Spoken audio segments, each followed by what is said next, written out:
বিশ্বের অন্যতম গুরুত্বপূর্ণ তেল পরিবহন পথ হরমুজ প্রণালী, যার নিয়ন্ত্রণ নিয়ে দীর্ঘদিন ধরে মুখোমুখি যুক্তরাষ্ট্র ও ইরান।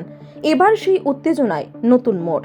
হরমুজ প্রণালীর ওপর পূর্ণ নিয়ন্ত্রণ প্রতিষ্ঠার দাবি করেছেন মার্কিন প্রেসিডেন্ট ডোনাল্ড ট্রাম্প। ইরানের সঙ্গে সবকিছু ভালোভাবেই এগোচ্ছে জানিয়ে হরমুজ প্রণালীর ওপর মার্কিন বাহিনীর সম্পূর্ণ নিয়ন্ত্রণ রয়েছে বলে দাবি করেছেন ট্রাম্প। মেরিল্যান্ড অঙ্গরাজ্যের প্রিন্স জর্জেস কাউন্টির সামরিক ঘাঁটি জায়ান্ট বেইস অ্যান্ড্রুজের সাংবাদিকদের সঙ্গে আলাপকালে তিনি বলেন, ইরানের সঙ্গে পরিস্থিতি ভালোভাবেই এগোচ্ছে। হরমুজ প্রণালীর ওপর যুক্তরাষ্ট্রের সম্পূর্ণ নিয়ন্ত্রণ রয়েছে এবং এই নিয়ন্ত্রণ অন্য কারো হাতে নেই।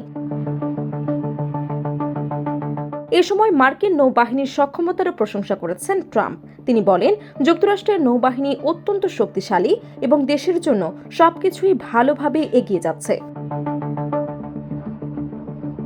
তবে ইরানকে বিশ্বাস করেন না বলেও স্পষ্ট জানিয়েছেন মার্কিন প্রেসিডেন্ট ডোনাল্ড ট্রাম্প। তার দাবি, ইরান অতীতে বারবার যুক্তরাষ্ট্রকে মিথ্যা বলেছে। ট্রাম্প আরও বলেন, বর্তমানে হরমুজ প্রণালীর ওপর ইরানের কোনো নিয়ন্ত্রণ নেই।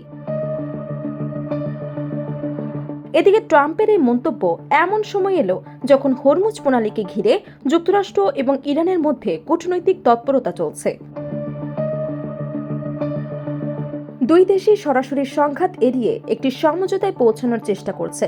মার্কিন একটি সূত্র জানিয়েছে, কৌশলগতভাবে গুরুত্বপূর্ণ এই জলপথ নিয়ে দুই পক্ষের মধ্যে উল্লেখযোগ্য অগ্রগতিও হয়েছে। হরমুজ প্রণালী নিয়ে একটি চুক্তি হলে বিশ্বের অন্যতম প্রধান তেল পরিবহন পথটি আবার স্বাভাবিকভাবে খুলে যেতে পারে। এতে প্রায় 5 মাস ধরে চলা অস্থিরতারও অবসান ঘটতে পারে বলে ধারণা করা হচ্ছে। এই প্রক্রিয়ায় গুরুত্বপূর্ণ ভূমিকা রাখছে ওমান। বর্তমানে হরমুজ প্রণালীর নিয়ন্ত্রণ এবং স্বাভাবিক বাণিজ্যিক জাহাজ চলাচল নিয়ে ওমান এবং ইরানের মধ্যে আলোচনা চলছে। ভৌগোলিক অবস্থানের কারণে মধ্যস্থতাকারী হিসেবে ওমানের ভূমিকা গুরুত্বপূর্ণ বলে মনে করা হচ্ছে। এর আগে গত 28 ফেব্রুয়ারি যুক্তরাষ্ট্র এবং ইসরায়েল যৌথভাবে ইরানের ওপর হামলা চালানোর পর পরিস্থিতি আরও উত্তপ্ত হয়ে ওঠে। এর পাল্টা পদক্ষেপ হিসেবে হরমুজ প্রণালী দিয়ে জাহাজ চলাচল বন্ধ করে দেয় ইরান। ফলে বিশ্ববাজারে তেলের সরবরাহ নিয়ে উদ্বেগ তৈরি হয় এবং বাড়তে শুরু করে জ্বালানির দাম। পরে তেহরান এবং ওয়াশিংটনের মধ্যে একটি সমঝোতা চুক্তি হলেও পরিস্থিতির কিছুটা উন্নতি হয়েছিল। কিন্তু কয়েকদিনের মধ্যেই দুই দেশের মধ্যে আবারও পাল্টাপাল্টি হামলা শুরু হয়। এর পরিপ্রেক্ষিতে ইরান পুনরায় গুরুত্বপূর্ণ এই জলপথ দিয়ে জাহাজ চলাচল বন্ধ করে দেয়।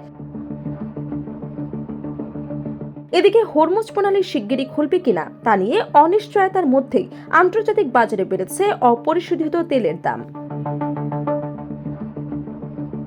বুধবার আন্তর্জাতিক বাজারে ব্রেন্ট ক্রুড ফিউচার্সের দাম 72 সেন্ট বা 0.81% বেড়ে প্রতি ব্যারেল $89.63 পৌঁছেছে। অন্যদিকে যুক্তরাষ্ট্রের তেলের বাজারে ব্যবহৃত গুরুত্বপূর্ণ মানদণ্ড ওয়েস্ট টেক্সাস ইন্টারমিডিয়েট বা WTI এর দাম 71 সেন্ট বা 0.85% বেড়ে প্রতি ব্যারেল $83.91 উঠেছে। ফলে হরমুজ প্রণালীর নিয়ন্ত্রণ ও জাহাজ চলাচল স্বাভাবিক হওয়ার বিষয়টি এখন শুধু যুক্তরাষ্ট্রের ইরানের সম্পর্কের জন্য নয়, বরং বিশ্বের জ্বালানি বাজার এবং অর্থনীতির জন্য অত্যন্ত গুরুত্বপূর্ণ হয়ে উঠেছে।